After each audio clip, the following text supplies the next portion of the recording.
WhatsApp, lindas. Telegram feias.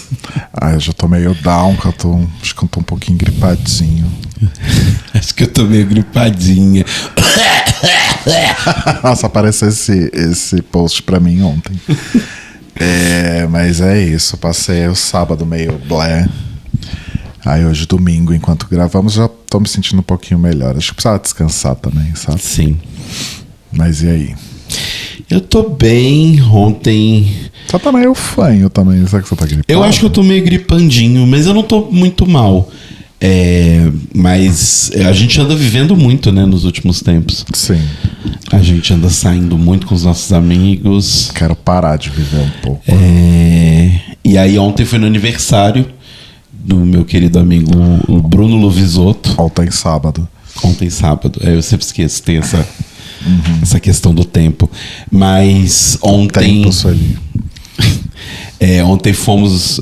quer dizer, fui eu no aniversário dele, porque Moço não estava se sentindo muito bem. Inclusive, beijos, Luves, desculpa não ter ido e parabéns. Exato. Lá no Luves do podcast Morrer Sem Saber. Então, beijo para o Luves. E aí eu cheguei em casa 1h da manhã. E eu só vi se o Rodrigo não tava com febre. Não estava. E aí eu morri. Eu literalmente deitei na cama e dormi profundamente. E acordei hoje revigorado, restaurado. Ótimo, muito bom. Antes da gente falar qualquer coisa, vamos aqui para interações, que hoje é só um e-mail. Tá. Que é do nosso querido Gui Gonçalves. Sobre festivais, considerar esse. Porque ele mandou um outro, mas não sei o que aconteceu, mas vamos lá. Tá bom. Olá, amores, tudo bem com vocês? Sobre o último episódio. O filme A Hora do Mal foi uma grata surpresa para o mundo do horror e totalmente inesperado. Ninguém imaginava esse sucesso e já tem uma das maiores bilheterias do gênero do ano. Atualmente já faturou 250 milhões de dólares, sendo que custou só 38 para ser feito. Olha só. Muito bom. Com relação ao rock ter morrido, eu concordo sim em partes com o que o Rô falou, principalmente das mesmas lineups em festivais. Porém, acho que assim como diversos estilos musicais, o rock se ramificou em outras vertentes, mas continua presente. Vi uma entrevista do Yellowcard semana passada, na qual eles falam da dificuldade de trabalhar com música relacionada aos algoritmos atuais. Acho que isso também é uma grande dificuldade para o gênero em questão, ótimo ponto. Por isso não ficam tão em evidência e é mais fácil colocar headlines em que os organizadores sabem que vão ter público do que garimpar quem está lançando coisa atualmente. Peraí, apareceu uma notificação de update aqui. Pronto. Estive no último I Wanna Be Tour e 90% das bandas do line-up tinham lançamentos desse ano. E as setlists estavam bem equilibradas com hits antigos e músicas atuais. Isso me fez ter uma mini esperança de ser um próspero festival de rock que está surgindo. E sigo achando um festival muito bom e bem organizado. Olha, interessante isso. Inclusive, agora me toquei que acho que o Gui não estava na última Barbie Emo, né? Pelo menos não ouvi. Não vimos ele lá, mas eu acho que é por causa do Wannabe. Ele tava se guardando para o Wannabe, que era no dia seguinte. Porque foi no dia seguinte, né? Mas conta pra gente, Gui, se você tava lá. Eu não te vi. A ideia é ter um por ano mesmo, e já é o segundo ano consecutivo. A pontualidade das atrações é bem impecável, pois a estrutura é de 2 palcos, um ao lado do outro, então quando termina um show, já começa outro. E sem filas para pegar bebidas e comidas. A única coisa de negativo foram as filas do banheiro, mas eles ficam presos à estrutura de banheiros do Allianz, então quanto mais tarde, mais pessoas e mais filas. E claro, os preços altíssimos em qualquer coisa para comprar. Vide uma lata de Budweiser por R$18. Mas isso é qualquer festival, né? E o Allianz especificamente é muito caro, as coisas lá dentro. Sim. Por hoje é só, gente. Espero que tenham uma ótima semana. Amo vocês. Beijos. Beijos, Gui. Beijos, Gui. Amamos você também. Obrigado pelo e-mail. E sim, inclusive sobre essa coisa dos festivais, né? A gente falou de Lollapalooza, The Town, que começou esse final de semana agora que passou, né? E aí vai ter mais no final de semana que vem. Só que além do The Town, estava rolando também o Koala Fest. Sim. E aí eu fiquei pensando, ok, que são 2 festivais muito diferentes e os públicos muito provavelmente são bem diferentes também. Isso posto, precisa fazer 2 festivais no mesmo final de semana. Tipo, as organizadoras, as promotoras de shows e produtoras e as que vendem ingresso e tal. Essa galera não tem, tipo, um grupo de WhatsApp pra falar, não marca nada nesse fim de semana não, que eu já vou marcar coisa, hein? É porque eu acho que ultimamente tem tanto festival e tanto show que meio que tá faltando dia pra quantidade de show e festival, sabe? Eu achei muito esquisito. Ainda que seja, novamente, festivais com propostas bem diferentes. Sim, sim. E se eu quisesse assistir Caetano Veloso e Green Day? Eu não ia poder, porque ontem, domingo, teve Green Day no Rock in Rio e Caetano Veloso no Koala. E aí? Detal, não é o Rock in Rio. Olha, o ato falho. É porque é o Rock in Rio de São Paulo. Né? Mas é o Rock in Rio de São Paulo. Enfim. Mas engraçado, porque eu acho que antes, a minha sensação era essa, antes tinha menos festivais, então meio que cada um deles acontecia numa estação do ano, sabe? Tinha o Lola numa estação, o Rock in Rio na outra, o Primavera na primavera, e o... Na verdade, Primavera no Brasil acontecia no verão, né? Mas ok. É no verão? Era finalzinho da primavera, na real, né? Porque era novembro, final de novembro, começo de dezembro. Nossa, na minha cabeça era março, mas março é Lollapalooza, né? Enfim. Mas é Se isso, fosse março seria um problema, porque definitivamente não é primavera. É outono, né? Tá começando o outono. Mas é isso. Mas enfim, o que você tem hoje pra trazer pra gente? Eu tenho muitas coisas, mas acho que antes de entrar nos meus assuntos, você tem também uma coisa pra trazer. Sim.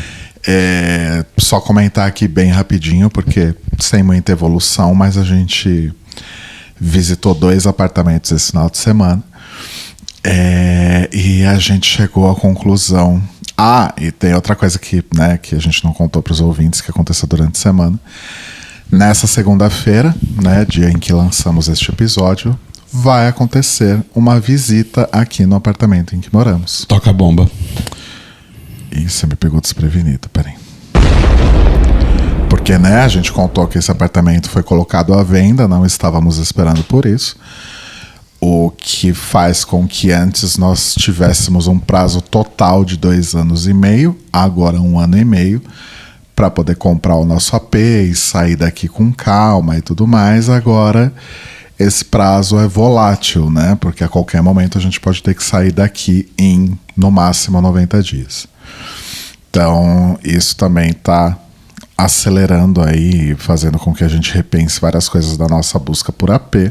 Sim. E aí, nessa segunda agora, rola uma visita aqui, Não acho que ninguém que vá visitar esse apartamento vá querer comprá-lo, a não ser que seja para investir, Mas eu acho que tá muito caro por ser um apartamento que não tem apenas nada para investir, num condomínio bosta, Exato. Então talvez a gente esteja protegendo ainda por algum tempo, mas vai saber.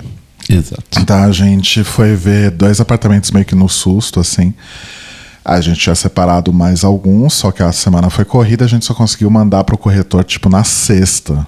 E aí ele correu para ver como ele conseguia agendar pra sábado, E aí, o primeiro era um apartamento ok, mas era pequeno. Sim, os quartos especialmente eram muito pequenos. Tinha varanda demais para pouco quarto. Nunca precisou daquela varanda gigantesca para ter tão pouco quarto, sabe? E aí o segundo, eu até pedi desculpas, assim, pro corretor. E aí me vê essa coisa da gente precisar ser um pouco mais criterioso, porque tem coisas que realmente a gente só vai ver quando chegar lá, mas tem coisas que a gente já sabe que é cilada, Então, tipo, o apartamento era num daqueles prédios que é uma galeria comercial embaixo, várias lojas, e em cima é um prédio de apartamentos. Só que é daqueles que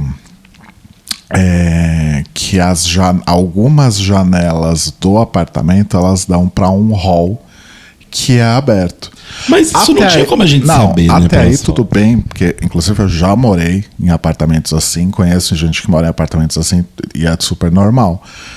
Só que esse era um hall que as janelas da cozinha e do banheiro davam pro hall. E a do banheiro, particularmente, você conseguia ver quando você saía do elevador. Ou seja, a hora que a gente saiu, eu falei pro corretor, nossa, Eric, mil desculpas, porque eu senti que a gente tá literalmente desperdiçando o tempo dele, assim. Sim. Que a gente já viu claramente mais de 10 apartamentos, a gente vai fazer essa conta hoje. E eu acho que tá na hora da gente começar a gente não... É um paradoxo, assim, porque acho que a gente não precisa ser tão criterioso no sentido de ser tão pique, assim, de ficar escolhendo uma coisa muito perfeita, que a gente já debateu aqui, que acho que não é o caso. Uhum. Mas também a gente precisa ser criterioso no sentido de não marcar a visita em coisa que claramente é uma bomba. O primeiro que a gente viu, que era bom, era num prédio super legal, né? Mas assim, pela metragem e pelas fotos, vídeo e tal, já dava pra ver que os quartos eram pequenos. A gente não precisava ter ido lá visitar. Sabe? Uhum. Então, agora tem certas visitas que realmente estão se tornando perda de tempo. Então acho que a gente precisa ser mais laser focused no que a gente realmente acha que pode virar, entendeu? Sim. Por exemplo, eu vi um apartamento, a gente discutiu a coisa de reforma semana passada.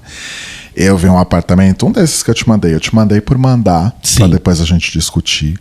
Mas assim, ele parece ser um apartamento ótimo em termos de espaço, mas claramente ele tá caidaço. Sim. Será que vale a pena visitar, sendo que a gente já meio que decidiu que não quer investir em reforma? Uhum. Então nem vai, sabe? Tipo, não adianta também ir, parece que na foto tá meio caído, mas vamos lá ver. Se na foto parece que tá caído, na vida real deve estar pior ainda. Porque a foto é maquiada, a foto foi tirada de um jeito correto. Né? Então a gente vai chegar lá, na verdade, a maior possibilidade, na verdade, é que esteja ainda pior. Então nem vamos. Exato. Vamos focar só no que realmente tem potencial pra virar, sabe? Sim. Mas esse é o update da semana sobre isso. E um outro update também é que meu amigo Pedro, né, ouvinte aí do podcast, ele mandou mensagem essa semana. Ele acabou não mandando um e-mail, mas ele mandou mensagem pra gente falando que a gente tá super empolgado e tal, e que ele tava um pouco sem graça de mandar essa mensagem, mas que ele também está procurando um apartamento, porque hoje ele mora num apartamento próprio, mas é 2 quartos só, ele trabalha de casa, a esposa trabalha de casa. E acabaram de ter filho. Acabaram de ter uma filhinha e eles estão planejando aumentar a família. Só que para isso eles precisam de um apartamento maior. Claro. Né? E aí ele também está procurando para poder comprar. Ai, que fofo que eles já estão pensando em mais filhos, adorei. E aí eles estão querendo comprar um outro imóvel e tal. E aí ele foi dar uma pesquisada sobre indicadores econômicos, simulando financiamento na Caixa e tudo mais. E os juros estão em alta histórica que ótimo. Este ano. E ele falou que o ideal seria voltar ano que vem, quando a taxa Selic deve dar uma caída. E aí, nesse meio tempo, a gente pega esse dinheiro que a gente tem da entrada e deixa ele rendendo em algum lugar, principalmente se render com a taxa Selic. O nosso da entrada, ele tá num investimento que é... Ih, agora nos CDI é Selic? Não. São duas coisas diferentes. Então não é. Não, mas CDI também é bom. CDI tá rendendo bem esse dinheiro. Sim, tá rendendo bem. Mas a questão, que é o que eu falei com ele, é que assim, a gente, na verdade, o que a gente vai tentar fazer, e acho que o podcast lá da Jéssica e do Neco foi meio que uma abertura de olhos pra isso, pra gente. E essas visitas inúteis que o Rô comentou também estão sendo uma abertura de olhos, que é: o primeiro AP que a gente vai comprar não vai ser perfeito. E eu acho que a minha visão era muito do tipo, meu Deus, vou ficar 35 anos pagando um apartamento. Talvez a gente não vai ficar 35 anos pagando um apartamento. Primeiro que, graças a Deus, a gente tem nossa grana, a gente tá trabalhando em lugares que a gente tá conseguindo receber um dinheiro legal, então a gente vai conseguir ir quitando isso mais rápido do que a gente pensa. Tomara. E sempre existe a possibilidade da gente vender o apartamento e passar essa dívida para a próxima pessoa, sabe? Tipo, isso é uma possibilidade também. Deixa eu sentar direito aqui. Então não significa que a gente vai morrer com esse apartamento ou qualquer coisa assim. Ele não precisa ser perfeito, porque ele vai ser o único apartamento que a gente vai ter na vida, sabe? E assim, super agradeço ao Pedro pelo toque pra gente ficar de olho nisso, que é algo que realmente não tinha me passado pela cabeça também. A gente é marinheiro de primeira viagem nesse barco, né? Mas, dadas as circunstâncias em que vivemos atualmente, acho que se aparecer alguma oportunidade realmente muito legal ainda esse ano, bora. Não, vambora. Enfim, mas vamos ver o que vai acontecer. Essa semana aconteceu uma coisa, né, que você estava aguardando há muito tempo. Há bastante tempo, há 7 anos. Então conta aí para as pessoas o que aconteceu. Então, ali nos idos de 2017, saiu um joguinho muito interessante chamado Hollow Knight, que é um Metroidvania, ou buscação, em bom português. Buscação, nunca ouvi esse termo. É porque o termo Metroidvania foi criado porque são jogos que se parecem com os jogos de Metroid clássicos e Castlevania Symphony of the Night. Sim. Só que muita gente não gosta do termo Metroidvania porque ele depende de outros jogos. É um contexto que depende de outros jogos para existir. Certo. Então, em japonês, especificamente em japonês, eles chamam esses jogos de Search and Action. Olha... Porque são jogos sobre você achar itens e batalhar ali em tempo real. Certo. E aí o Jogabilidade cunhou o termo, a partir de Search and Action, de buscação. Ok. E assim como tem os Metroidvanias, que são jogos de puzzle e tudo mais, que aí eles fizeram o termo buscabeça. Mas enfim, é um buscação aí, que são esses jogos onde você libera... Você tem um mapa teoricamente aberto para você, mas você tem habilidades que você pega e que vão não só ajudar você em combate, mas também a atravessar o mundo. E esse mapa vai cada vez mais se abrindo mais para você. Então, tipo, tem um lugar ali que você pode passar, não tem nenhuma chave, não tem nada, só que você não alcança com seu pulo normal. Com pulo duplo você alcança. Esse tipo de coisa. E aí, em 2017, eles lançaram um estúdio bem pequeno, o Team Cherry. Eles lançaram esse jogo chamado Hollow Knight, que é um jogo todo feito em animação à mão, com toda uma preocupação estética linda, com uma história interessante, assim. Eu não acho que a história é, meu Deus, a maior história dos videogames, porque eles mesmos já assumiram que várias coisas da história eles foram inventando à medida que o jogo ia acontecendo, assim. Mas eu não acho que é um problema. Mas é uma história interessante. E aí... Desde aquela época, o Hollow Knight ele foi um jogo que foi apoiado pelo Kickstarter.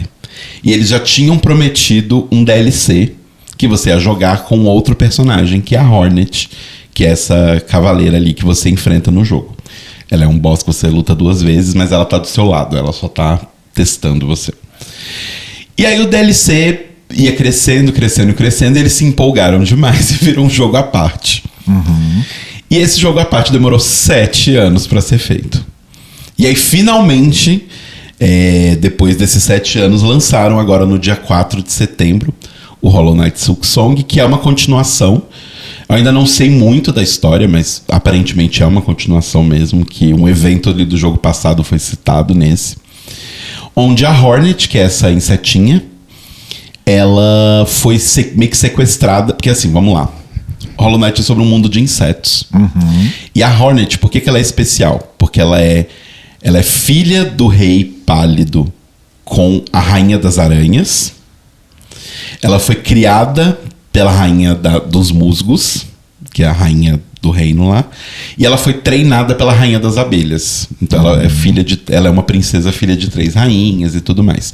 E nesse mundo de Hollow Knight, existe uma coisa que é a alma, que é uma coisa que todo ser vivo tem, que é a alma. E as aranhas são especiais porque elas conseguem transformar a alma num fio de seda. E a Hornet tem esse poder. E aí eles meio que sequestram ela pra poder usar desse poder dela, e aí você consegue fugir. E aí o jogo é sobre você estar nesse reino distante, você não tá mais em Hollow Nest, que é o reino de Hollow Knight, você tá em Farloom. Eu esqueci o nome em português, mas eles traduziram o nome em português e ficou bom. Mas é Farlum o nome em inglês. E Lum de novelo. Lum? Eu acho que não é novelo. Não é WoW? WoW, que ela... Não é o WoW. Eu vou depois... enfim. Mas aí você tá nesse mundo e aí tá sendo muito legal porque, assim, é Hollow Knight. Tipo, dá pra reconhecer o gameplay. Mas o gameplay é um pouquinho diferente. Tipo, a Hornet ela é mais pesada do que o Knight. Então ela se move um pouco mais lento. Os movimentos são um pouco mais certeiros, assim, sabe? Ele era meio leve demais, às vezes. E ela tem umas coisas diferentes. Do tipo, o Knight, pra você se curar... O ponto do jogo era... Por que ele era tão legal de exploração? Porque você podia meio que explorar pra sempre... Porque o que você usava pra se curar era bater nos inimigos. Então toda vez que você batia no inimigo, você ganhava alma. E aí você se curava usando alma. Então você podia explorar pra sempre. Você nunca precisava voltar pra se curar, nem nada disso. E aí o sistema com o Knight era... Você segurava o botão e ele demorava um pouquinho e ele curava uma cabeça, 2 cabeças, 3 cabeças. Ele ia curando desse jeito. O da Hornet é mais estratégico. Porque você não segura o botão, você aperta e você comita com aquilo. Tipo... Uma vez que você apertou, você vai ter que curar. Porque você não precisa segurar. Só que ela cura 3 cabeças de uma vez só. Então o dela é meio estratégico. Você tem que pensar quando você vai fazer e tal. E o que todo mundo está odiando, que é... O Knight, ele atacava nas 4 posições ortogonais. Ele atacava para direita, para esquerda, para cima e para baixo. A Hornet ataca para esquerda, para direita, para cima, mas ela não ataca para baixo. Quando você está no ar, ela vai ou na diagonal para baixo esquerda ou na diagonal para baixo direita. E isso deixou ela muito mais ágil, porque, por exemplo, você tá correndo, você pula, quica num inimigo, ela ganha momento no ar, você dá um pulo duplo, quica em outro inimigo. Então você pode meio que ficar no ar para sempre. O trailer, inclusive, tem um momento que ela subindo um negócio super alto, assim, basicamente sem tocar no chão. E é muito legal. Só que você não tem nenhum apoio visual pra entender essa diagonal. Então é meio difícil acertar. E aí a galera tá, tipo, em ódio com esse movimento especificamente. Teve uma pessoa que postou no Blue Sky um negócio que eu achei muito engraçado, que é... Esse corte diagonal da Hornet, ele serve pra alguma coisa ou é só pra cair em armadilha e tomar dano? Mas tá legal, assim, essas diferenças no combate. Eu vi muita gente falando que achou o jogo muito difícil. Eu não sei se é porque eu tô bem no começo ainda, ou se eu sou muito bom em Hollow Knight, o que eu não acho que seja fato. Mas eu estou achando mais fácil do que Hollow Knight. Talvez seja um misto dessas coisas, porque eu lembro que você jogava Hollow Knight assim, loucamente. Sim. Então talvez você seja realmente muito bom e talvez de fato esteja um pouco mais... Nossa, tipo, até uns bosses bem difíceis, assim, tipo, eu morri, sei lá, acho que o boss que eu morri mais vezes foi um boss que eu morri 4 vezes. Que é uma boss que parece que ela vai ser recorrente porque ela tá no trailer, ela tem um nome específico. Quando ela morre, ela não morre, ela só foge. Então ela deve aparecer mais vezes. Mas assim, os movesets são muito legais e dá pra entender exatamente por que o jogo demorou 7 anos pra ser feito. Porque assim, Hollow Knight ele sempre teve uma coisa legal de profundidade. Então, apesar de ser um jogo 2D, tem tudo que tá acontecendo no campo ali, no plano do jogo. E aí tem coisa acontecendo no foreground, tem muitas camadas de background, coisa acontecendo lá no fundo. Tipo, quando você vai no Ninho das Aranhas, por exemplo... Você vê umas coisas passando no fundo, assim, sabe? Tem umas coisas bem legais. Nesse, parece que tem, tipo, o dobro de camadas de background, de foreground, assim. É muito rico, o cenário é muito bonito. Tem muita coisinha acontecendo. Não dá pra entender o esmero que eles tiveram. E, assim, coisas que não fazem sentido nesse jogo, e é porque ele demorou 7 anos pra ser feito. Quando você vai fazer um jogo assim, e você cria um inimigo normal, um inimigo ali, que tá ali, esse inimigo ele vai ter um ataque, no máximo 2 ataques, se ele for um inimigo muito importante, muito diferente. Hollow Knight eu tô tipo na segunda área, não, tô tipo na terceira, vai. Tem uns inimigos normais assim, que eles têm 4 ataques diferentes. Gente. Eles têm padrões de ataques completamente diferentes e, tipo, é coisa que normalmente esse tipo de jogo vai fazer só pra boss. E, tipo, um inimiguinho que você encontra ali na rua. Ele tem um moveset completamente complexo, assim. E é, tipo, faz muito sentido vocês terem demorado 7 anos, gente. Ninguém faz isso. Ninguém faz isso. Tipo, eles pegaram um jogo muito bom e poliram ainda mais. É, tipo, é extremamente polido. Trilha sonora é incrível. E as vozes deles são meio similish, assim, tipo, e aí tá todo mundo amando 2 personagens, que tem uma que é... Porque todo o tema desse jogo, do Silksong, como o próprio nome diz, é música e a seda da Hornet. E aí tem muita coisa com música, com sino e tal. E aí os insetos desse reino que a Hornet foi, eles são meio que... Eles veneram a música. Então tem uma insetinha que ela tá levando 2, tipo um diapasão e um negocinho assim, e ela fica batendo e cantando, e ela é muito fofa. Ela é extremamente fofa. E tem uma outra que parece como se ela fosse tipo um gafanhoto, um louva-a-Deus, assim. Ela é uma guerreira que te vende os mapas. E ela canta uma música meio árabe, meio indiana, assim.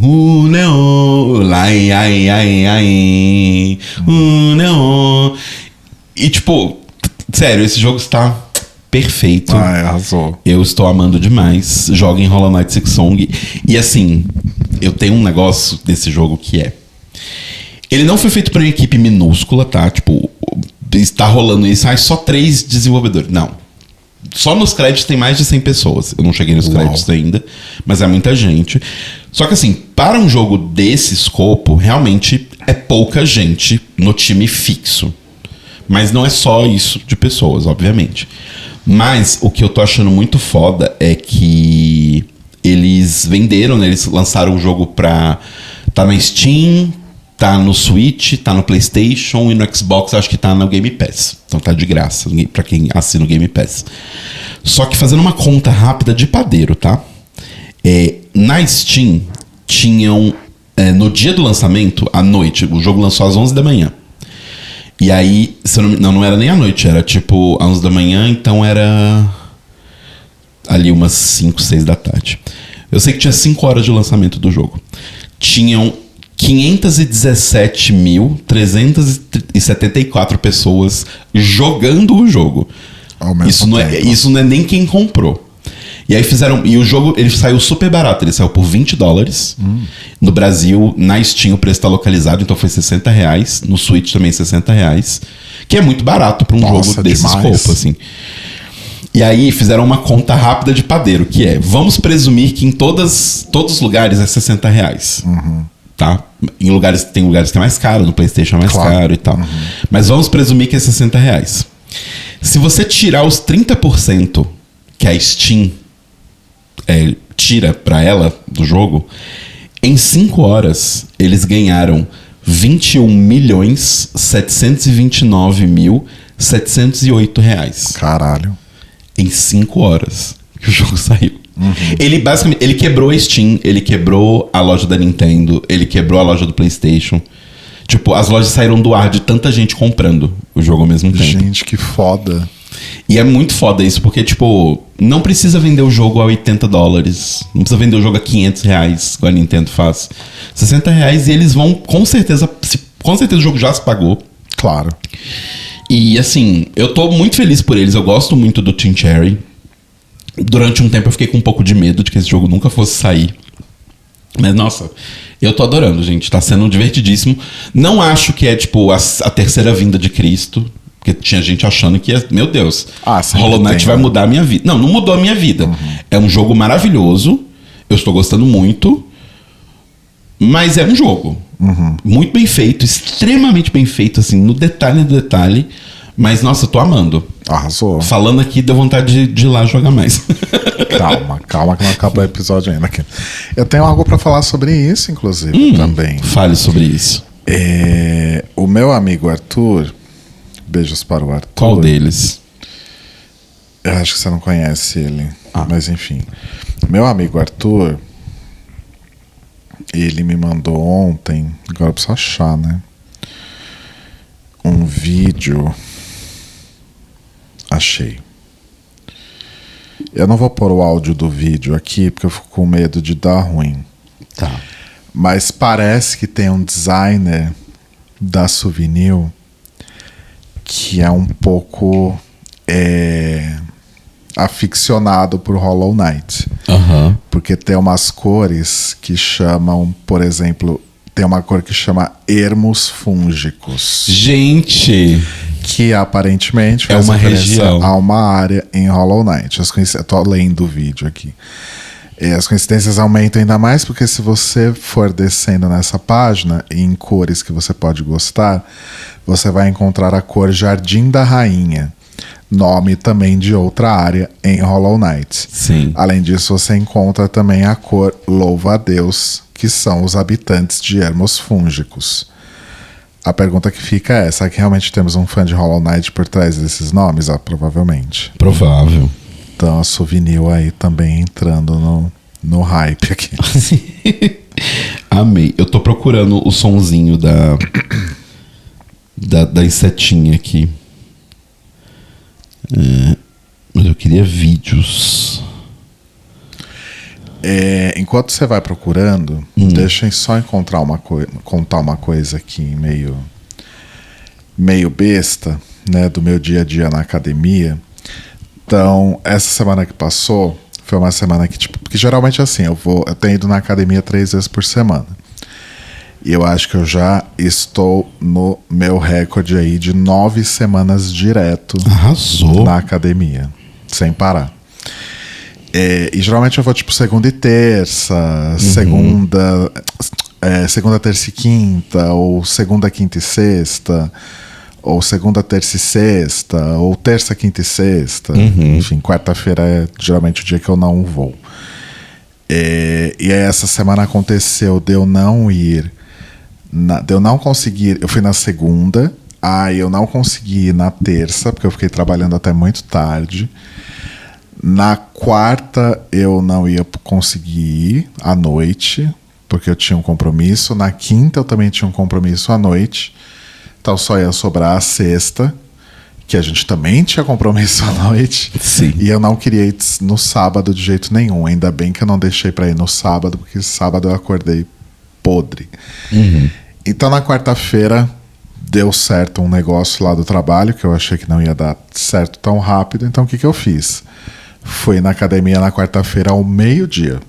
Olha só. Então já tinha acontecido de eu ir na academia em horários de herdeiro, assim, quando eu tô de folga, quando eu tô de férias, tipo, ou de sexta-feira, mas aí quando eu vou de sexta-feira num horário mais cedo, é tipo 5 da tarde, que já tá começando a encher e tal. O melhor horário continua sendo tipo 2, 3 da tarde, né? Que eu acho que é o que tá mais vazio. Sim. Imagino que 10, 11 da manhã também esteja bem vazio, mas dessa vez eu fui meio-dia, que é o horário do almoço, né? Então não estava absurdamente cheio, mas estava relativamente cheio, porque acho que tem muita gente que acaba tirando a hora do almoço para ir, né? E aí eu fiquei reparando no público, porque os públicos que vão na academia, eles mudam muito de acordo com o horário, né? Sim. Então eu descobri que meio-dia é o horário das loiras odonto irem pra academia. Tipo, era uma infestação de loira odonto. Tinha uma que era a cara da Amanda, né? Da Jéssica. Só que era loira. Mas ela era igualzinha à Amanda. Eu quase que fui perguntar, você é a Jéssica? Eu falei, não, é loira demais pra ser a Jéssica. E, enfim, foi ótimo. Aí sexta eu acabei indo mais no fim da tarde, que sexta sempre por si só já é mais tranquilo.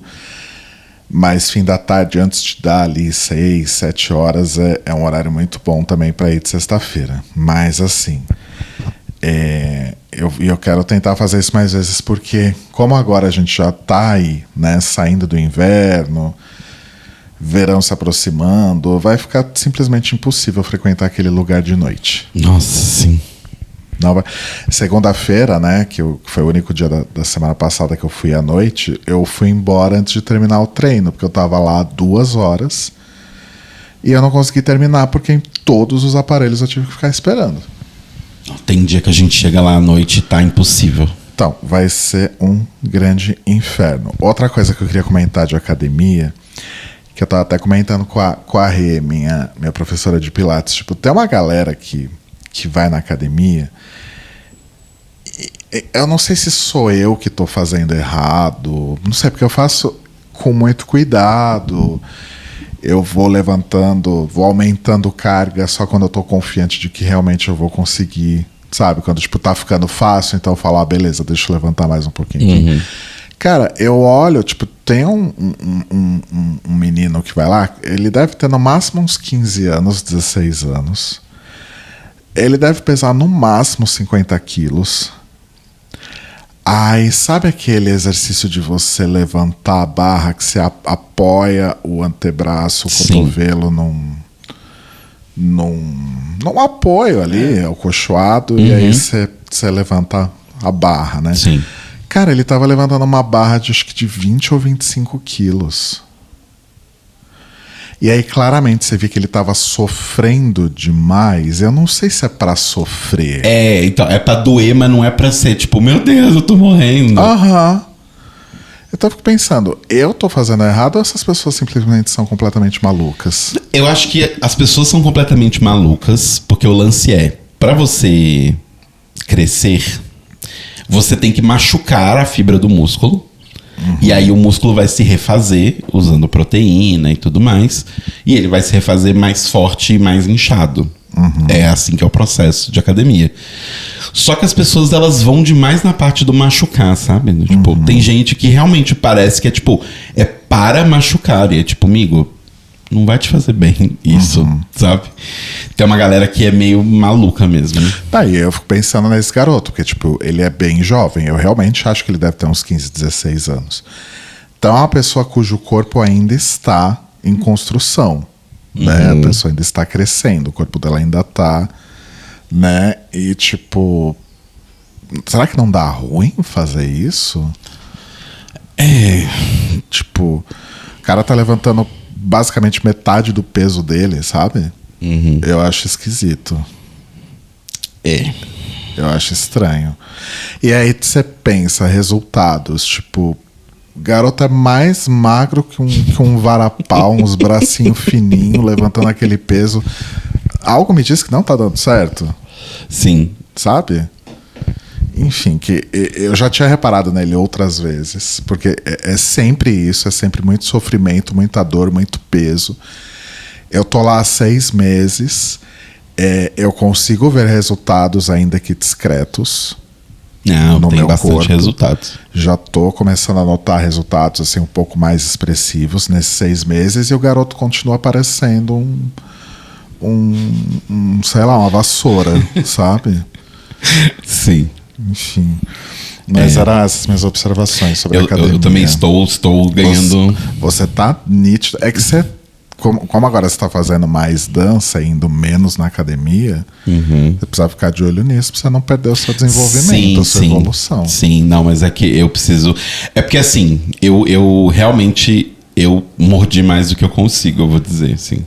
Porque o plano é fazer dança segunda, quarta e sábado. E academia terça, quinta e sexta. Até agora eu não consegui fazer nenhuma semana disso completo. Porque eu vou ficando cansado e tem um monte de coisa pra resolver da vida e tal. É cansativo mesmo. Mas eu realmente quero tentar fazer isso. Mas é o que você falou. Pra eu fazer nesse ritmo que eu quero fazer, eu tenho que ir na academia de manhã. E na academia à noite não rola porque... Gente, a gente perde muito tempo. Sério, às vezes a gente vai pra academia, sei lá, umas 7h30, 8 horas da noite. A gente volta pra casa, já é 10h30, 10 e tanto, sabe? 10 horas, vai. E nem é porque a gente ficou esse tempo todo malhando. Malhando mesmo, efetivamente, puxando ferro, a gente deve ter ficado 40 minutos. Mas caminhar até lá, caminhar de volta, ficar esperando nos aparelhos, é uma bosta. Eu ainda tenho meia hora de esteira, além de tudo. Mas enfim. Inclusive, um bom resultado, que acho que eu não tenho me pesado recentemente, mas eu acho que eu emagreci um pouco. Que não era necessariamente o objetivo, mas a coisa que aconteceu é que assim, eu tava um pouco não incomodado, mas assim, existe uma coisa chamada gravidade, né? E existe uma coisa chamada Mavit. Existe também uma coisa chamada idade. Então tem a gravidade e tem a idade. Então, basicamente, o que estava acontecendo é que minha barriga estava caindo. Sim. Tava ficando despencada, né? E até aí tudo bem, sem problema algum, mas eu queria realmente que minha barriga voltasse a ser um pouquinho mais redondinha e não caidinha. E aparentemente isso está começando a acontecer. Isso me deixou bem empolgado. Sim. Mas... Não, que eu ia falar que eu tô fazendo a bioimpedância, né? Ah, sim. Pra poder acompanhar. Então, ó, no geral, eu perdi 2 quilos. Olha. Perdi... Desses 2 quilos, né, que eu perdi... Cadê? 4 quilos de massa gorda e ganhei 2 quilos de massa muscular. Olha só, parabéns. Estou muito maromba. Arrasou muito. E tô acumulando água horrores no corpo, não sei porquê. Água? Cada exame de bioimpedância que eu faço tem mais água em mim.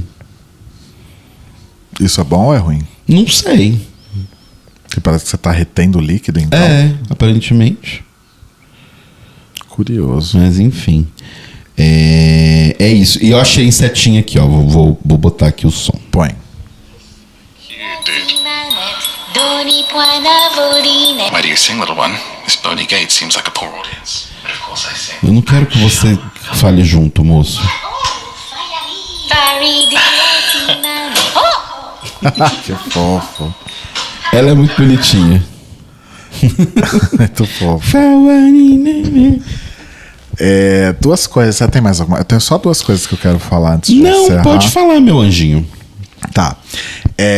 Tem uma coisa que eu comecei aqui a fazer que eu vou deixar como dica aí pra você e pros nossos ouvintes. Numa conversa aí com o meu terapeuta, ele destacou uma questão aí que eu vivo, que são as minhas mudanças de humor, né? E a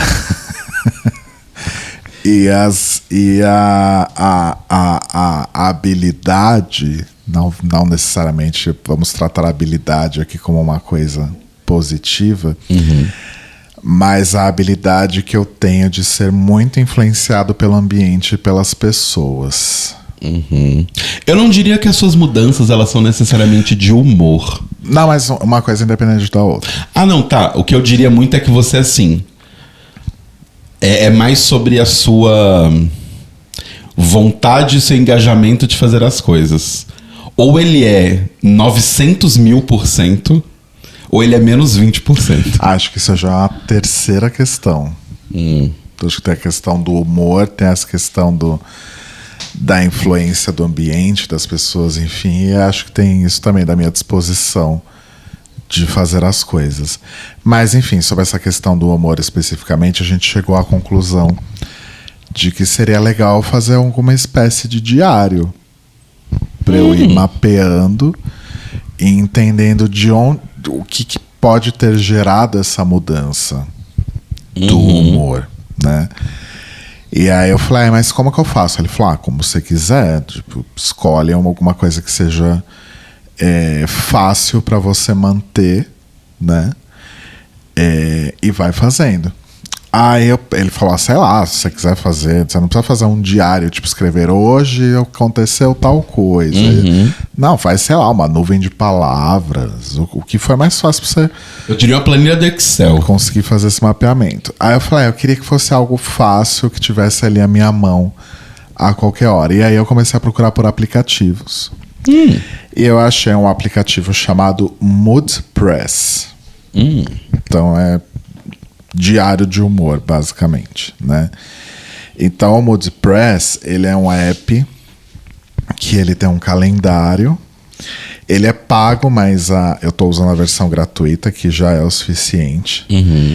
E aí ele tem ali, por exemplo, inclusive eu tô atrasado que eu não registrei o meu humor de sexta, sábado e domingo ainda tá acontecendo aqui pra gente nesse momento. Então, Sim. mas até deixei um alarme junto com o meu alarme do remédio da noite. Ah, Que aí eu legal. tomo o remédio da noite e já lembro de registrar Entendi. o meu humor do dia. Aí são emojis, eu escolhi aqui emojis de gatinhos, que aí tem, por exemplo, eu vou registrar aqui o meu da sexta, né? Então tem aqui os vários humores. Aí sexta foi um dia que eu tava... Não, relaxado não, peraí. Ai, meu Deus. Vamos colocar aqui feliz, vai. E aí eu posso associar, né, coisas que estão ali ligadas àquele humor. Então, vou colocar trabalho, porque foi um dia bom de trabalho. Vou colocar movimento, porque foi um dia que eu fui na academia. E vou colocar aqui refeição, porque foi o dia que a gente foi no rodízio de pizza. Exato. Com os meninos. Então, sexta eu estava feliz por conta de trabalho, movimento e refeição. E se eu quiser, eu posso também colocar notas aqui. Legal. Dia tranquilo de trabalho, rodízio de pizza. E eu comecei a fazer a partir do dia 1º de setembro mesmo. Legal. Aí vem aqui o anúncio, né? Afinal, é um app gratuito. Espera aqui acabar o anúncio e tal. 1 minuto. Ok. E aí eu vou registrando. Né? Então, por exemplo, segunda foi um dia que eu estava calmo. Aí eu coloquei até aqui segunda, né? Dia normal. Aí na terça eu coloquei animado, porque foi um dia que eu tive terapia, tive um dia produtivo no trabalho, teve essa decisão de fazer o diário, conversas com pessoas aqui que não vou detalhar. Na quarta eu estava feliz, porque foi o dia que eu recebi um reconhecimento no trabalho, de um negócio que eu tinha feito, que eu achava que estava uma merda, mas aparentemente estava bom. Foi o dia que eu consegui fazer academia no meio do dia, tive um dia tranquilo. Aí na quinta eu coloquei nervoso, irritado, porque tinha muita coisa para fazer no trabalho e eu trabalhei que nem um louco na quinta. Sim. E eu tinha compromisso à noite. E isso é uma coisa também, tipo, é o humor geral do dia como um todo. Do dia, né? Mas na quinta, por exemplo, foi um dia que durante o dia todo eu tava nervoso, irritado, mas eu tive uma noite ótima. Também não vou detalhar aqui por quê. Mas o geral foi nervoso e irritado. Sim. Né? E ele faz um cruzamento do tipo com temperatura do dia, clima do dia. Olha, eu acho que talvez na versão paga tenha alguma coisa nesse estilo. Porque mesmo na configuração, na versão gratuita, tem algumas coisas aqui, né? Ele ainda está coletando dados. Então, não sei realmente. Entendi. Mas não é o objetivo, sabe? Tipo, meu objetivo é só registrar no calendário e associar as minhas informações pessoais do que aquele humor se referiu. Sim. Não, eu falo isso porque, por exemplo, isso funciona bem parecido com o meu app de enxaqueca. Depois ele faz um cruzamento do tipo, sabia que 80% dos dias que você teve enxaqueca eram dias que estavam chuvosos? Olha Aí só. você fala, você percebe ligações de coisas que às vezes você nem notava. Tipo, dias que está nublado, você fica mais de mau humor. Mas isso é uma coisa que eu já sei. Tipo, dia de chuva. Ontem, por exemplo, que tava meio frio. Sábado, que era um dia que tava frio, garoando, foi o dia, inclusive, que eu até comecei a ficar doente. Sim. Né? Porque o clima também tava um horror. Depois de vários dias de calor, sol, do nada esfriou de novo, né? Então claramente isso me afetou o humor também. Mas fica essa dica se vocês tiverem aí esse interesse. Pra mim eu tô fazendo realmente por motivos de de autoconhecimento pessoal, enfim, né? Então, acho que é algo que vai até me ajudar nas próximas sessões de terapia. Gostei, legal. Depois vamos botar na descrição o nome do app. Tá. Vai estar na descrição, mas é Mood Press, né? Mood de humor e press de imprensa. De imprensa. Última coisa que eu quero contar para encerrar aqui o episódio. Inclusive, gente, eu vou entrar num tema aqui que é o seguinte: eu vou falar sobre um documentário que eu vi na Netflix que se chama... Esqueci como se chama, peraí que eu anotei. Número Desconhecido, Catfish na Escola. Caso você ainda não tenha visto, eu sugiro então, e queira ver, né? Porque eu vou contar tudo aqui, porque eu vou contar a história inteira pro Telo, porque eu tenho certeza que ele não vai querer ver. Então eu vou já contar tudo aqui pra ele. Então, se você tem interesse de assistir, pare agora esse episódio.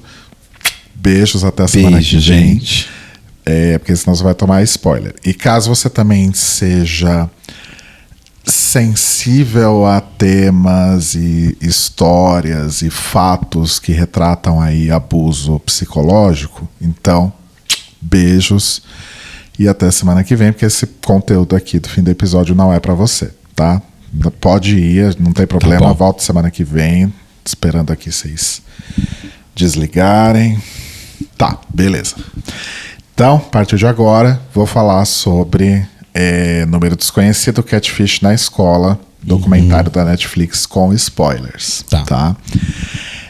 Basicamente, fui procurar alguma coisa para assistir. Eu gosto desses documentários, né, de true crime, coisas que falam de catfish, tipo aquele Don't Fuck With Cats e tal. Eu gosto muito desse tipo de documentário, porque sempre tem algum plot twist, alguma reviravolta ali muito interessante, que você fica, caralho, eu não acredito.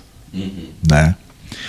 Então, qual que é a história aqui? Uma garota de uma cidadezinha minúscula no interior de Michigan, nos Estados Unidos. E a gente já sabe que o americano médio ali do interior, por si só, já é peculiar. Já é uma pessoa um pouco doente da cabeça, né? Mas é uma comunidade pequena, tá? Aquele tipo de cidadezinha pequena que todo mundo se conhece, tal. E aí tinha lá uma garota, né, da high school ali, ela já devia ter seus 14, 15 anos. E ela tava ali saindo com o primeiro namoradinho dela. E aí, do nada, ela começou a receber mensagens no celular. E essas mensagens eram enviadas para ela e pro namoradinho. Então era um grupo de 3 pessoas, sendo que o remetente era um número desconhecido. E várias coisas me chamaram muita atenção nessa história, assim, coisas que não necessariamente estão ligadas ao fato em si, mas pequenos contextos. Tipo, ela começou a receber essas mensagens numa festa de Halloween em 2020. Ou seja, outubro de 2020. Outubro de 2020, estávamos vivendo uma pandemia. Exato. Vocês não deveriam estar fazendo uma festa de Halloween, já começa por aí. Exato. Mas são americanos do interior dos Estados Unidos, né? Beleza. Então ela recebia mensagens do tipo: seu namorado não gosta de você, termine com ele. Você está acabando com a vida do seu namorado. Alguma coisa assim. E aí chegaram ali algumas mensagens, parou, e quase um ano depois as mensagens voltaram. Só que aí as mensagens elas começam a escalonar. Começa num nível tipo: termine com ele não quer nada com você, ele quer uma mulher de verdade. E aí vai indo: você não é uma mulher de verdade, você é muito magra, anoréxica, feia, você é uma vadia, ele quer alguém que faça um boquete pra ele, você não vai fazer. Meu Deus. Ele não quer você, ele me quer porque já imagino ele na minha buceta. E vai indo, e vai subindo, Gente. vai escalonando até chegar. Garota, e assim, chamando ela por apelidos que só pessoas muito íntimas conheciam, falando de fatos do dia a dia que só quem estivesse muito próximo ali poderia saber. Mas uma dúvida só, desculpa te interromper. Mas era um grupo dela com o namorado e essa pessoa. O namorado respondia as mensagens? Então, inicialmente eles não respondiam. E aí, eventualmente, eles respondiam com coisas do tipo: pare com isso, você tá me machucando. O que você quer de mim? Quem é você? Esse tipo de coisa. Mas o namorado também respondia. Também. Do tipo, para de mexer com ela. Então, as primeiras suspeitas eram: quem é que tá mandando a mensagem? Será que é o namorado? Será que é o namorado? Ou será que é a própria garota querendo atenção? Então começa aí as suspeitas, né? Só que a coisa começa a escalonar, segue escalonando, né? Já tá ficando aí bem crítico. E aí, tipo, as mensagens começam a chegar num nível: você é uma vadia, você não serve pra nada, você deveria se matar. Garota, se mate logo. Tire sua própria vida. E por aí vai. Meu Deus. Aí, né, começam a rolar investigações, primeiro dentro da escola. Os pais do menino e os pais da menina, né, vão atrás de diretor, de polícia, até que eventualmente chega no FBI. E aí, as primeiras suspeitas, então, eram eles mesmos, né? Talvez eles estivessem fazendo isso para chamar a atenção. Depois começaram a levar para outras pessoas. Tipo, tinha uma garota na turma que não gostava da menina, mas que era super amiga do garoto. Então talvez fosse ela, porque ela queria que eles se separassem. Talvez ela gostasse do garoto. Aí, de repente, teve uma troca de mensagens. E era muito louco, assim, porque, tipo, esse número desconhecido, ele ia mudando, né? E aí eu descobri outra coisa, não necessariamente do contexto da história, mas eu descobri que existem apps para você mascarar o seu número. E se você quiser mandar mensagens e ligar para as pessoas sem que seu número seja identificado, ele aparece ali como desconhecido. Olha que absurdo. Gente. Eu não sabia que existia esse tipo de aplicativo. Também não. E aí, por exemplo, quando a garota, essa amiga, né, que acabou ficando suspeita, ela foi passar final de ano na Flórida. E aí, de repente, as mensagens começaram a chegar com um número identificado, que tinha um número não identificado, mas que depois, quando eles tentaram rastrear de onde vinham esses números, parecia que esse número era um número da Flórida. Sabe umas coisas assim? Tipo, fotos que só pessoas muito próximas poderiam ter. E aí, nisso, chegaram numa prima do garoto. Aí, nisso, o que começou a acontecer?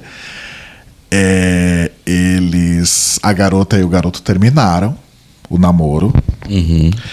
E assim, outra coisa que também me chamou muita atenção, porque tipo, os pais, tanto os pais do garoto quanto os pais da garota, eles não tomaram uma primeira atitude que eu acho que seria suficiente para acabar com a história, que é: troca o número do celular. Exato. Né? Só que eles não queriam fazer simplesmente isso, eles queriam descobrir quem era para evitar que isso voltasse a acontecer. Mas estranho. Sim. Né? Beleza. Aí, joia, né? Ficou essa coisa de suspeita. Essa garota que foi acusada, ela passou. E isso foi acontecendo durante 2 anos. Meu Deus. Começou com aquelas primeiras mensagens em 2020, parou, voltou em 2021 e foi até começo de metade ali de 2021 até acho que final de 2022. Então foram quase 2 anos aí desse abuso. E detalhe, as pessoas que participam do documentário e dão os depoimentos são as pessoas que de fato viveram a história, né? E aí, beleza, né? Fica todas essas acusações com essa menina. A menina perde o ano, sabe? E enquanto isso, a menina que recebia as mensagens, a família dela, tipo, meio que começou a entrar em pandareco também. A mãe perdeu o emprego, tiveram que mudar de casa, tiveram vários problemas financeiros e tal, enfim. Até que a mãe supostamente arrumou um outro emprego também, enfim. Daí, né, aí você fica naquela, tá, beleza, os suspeitos mais óbvios não são, né? Quem seria então? Será que é alguém completamente de fora, né? Não sei.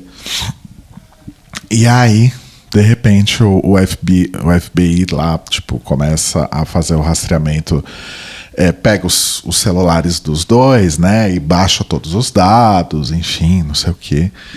E começa a rastrear ali de onde podem estar vindo aquelas mensagens, né? Enfim, toda aquela parte tecnológica que sempre tem nesse tipo de documentário. Sim.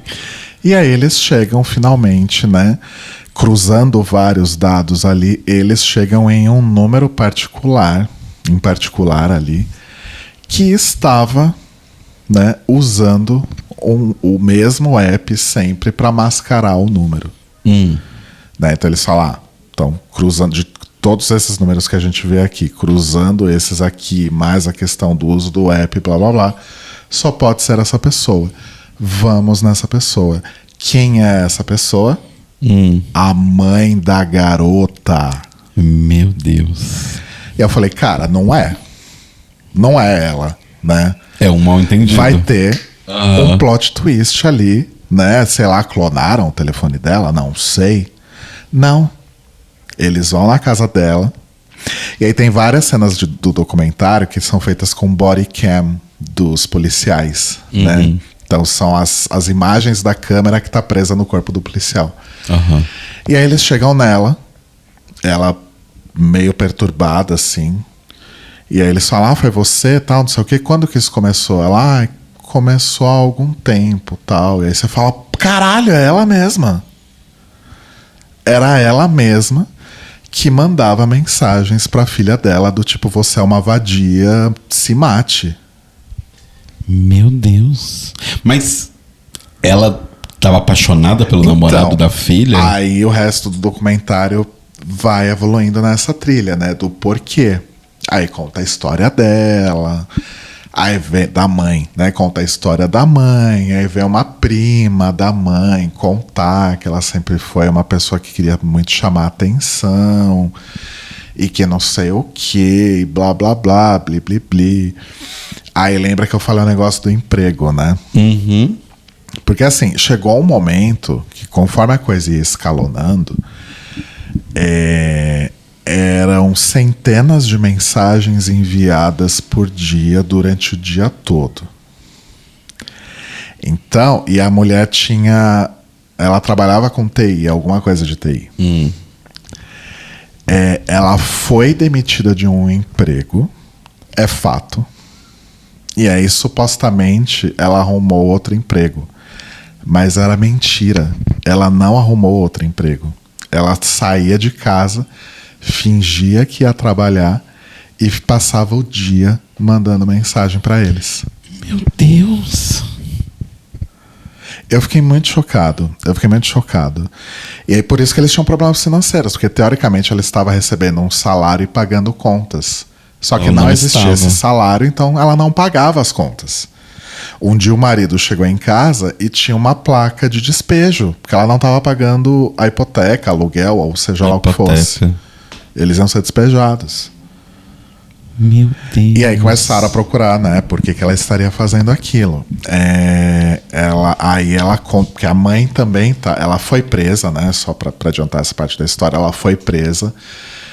Ela ficou 19 meses presa. E aí ela saiu da prisão, tal. Quando começaram a fazer o documentário, ela ainda estava presa. E aí quando termina, eu fui ler a respeito do documentário depois. Gravaram as cenas com ela depois que ela tinha saído da prisão, que ela concordou participar.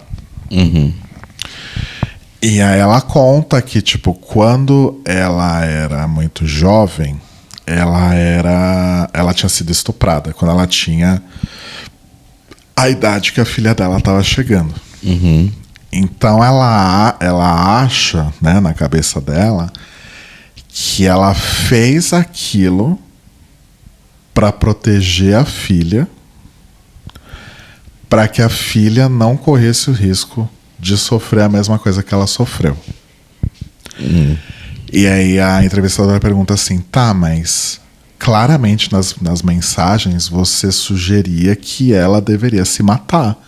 Você não ficou preocupada que isso pudesse acontecer? Ela falou, não, porque eu conheço minha filha, eu sei que ela nunca faria uma coisa dessa. Gente. A mãe do garoto, porque assim, supostamente os dois casais de pais estavam juntos, né? Tentando ali investigar, descobrir, não sei o que e tal.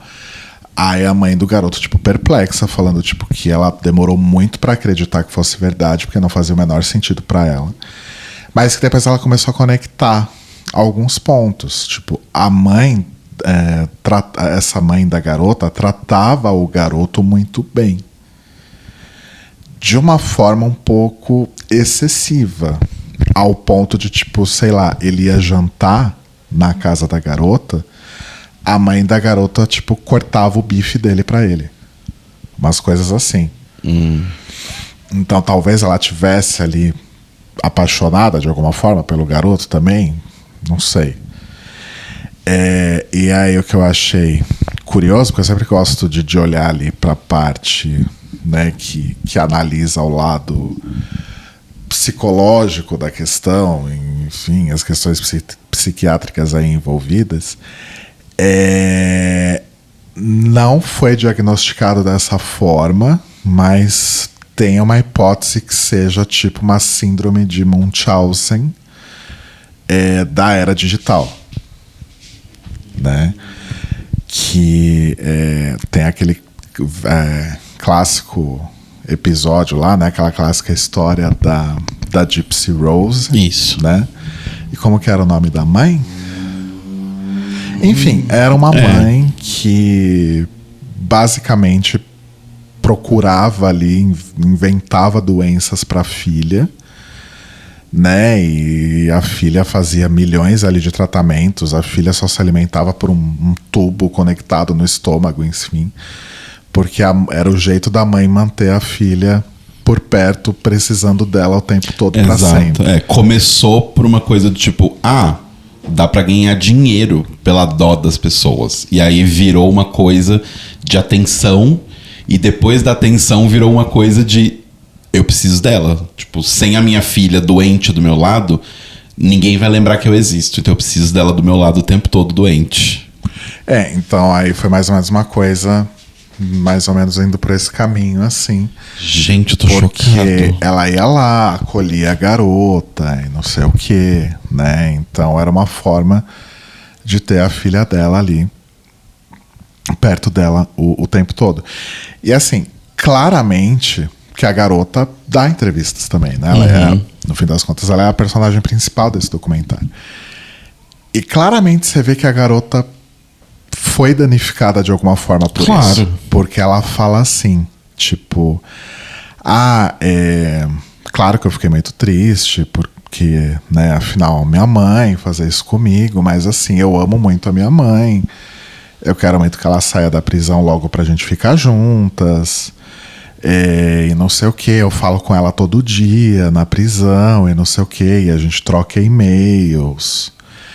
E aí começa a mostrar os e-mails que elas trocam. A mãe mandava uns e-mails assim: ai, meu amor, eu tô muito triste com você porque ontem você me deu tchau, mas você não falou que me amava. Mas eu sei que você me ama muito e a mamãe te ama também, tá? Love, love, love, love, XOXOXOXOXOXO. Assim, completamente despirocada, assim. Meu Deus. E a garota entrou nessa do tipo, não, eu amo minha mãe e eu preciso da minha mãe. E eu não vejo a hora dela voltar. Cara, é perturbador esse documentário. Meu Deus assim do como céu. qualquer documentário de catfish, esse é perturbador. Nossa, e assim, lembra um pouco a história lá do Baby Reindeer, né?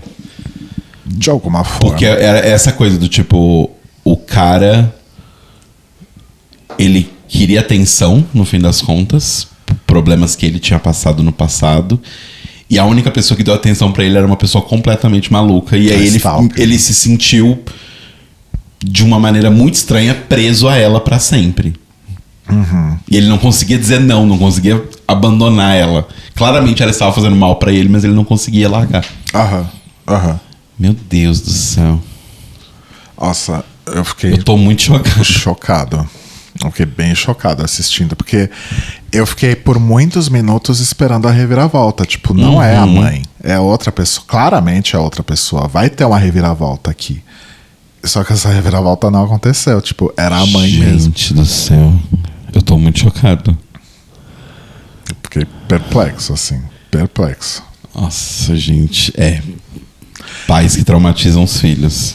Pois é. Mais comum do que a gente acha. Mas é isso, gente. Com essa nota super feliz, a gente encerra o episódio de hoje, então, né? Não, mas é uma utilidade pública aí que você trouxe para as pessoas assistirem e ficarem espertas. Sim. Tenso. Bem tenso. Às vezes o seu pior inimigo pode ser a sua mãe. É isso, gente. Então, beijos para vocês. Mas é isso, gente. Boa semana para vocês. E semana que vem temos o aniversário do Rodrigo. É verdade. Terça-feira, dia 16. Anote aí no seu calendário. Mandem parabéns para ele, mandem presentinhos. Nosso endereço é aqueles. Beijo, gente. Beijos. Eita. Beijo, tchau.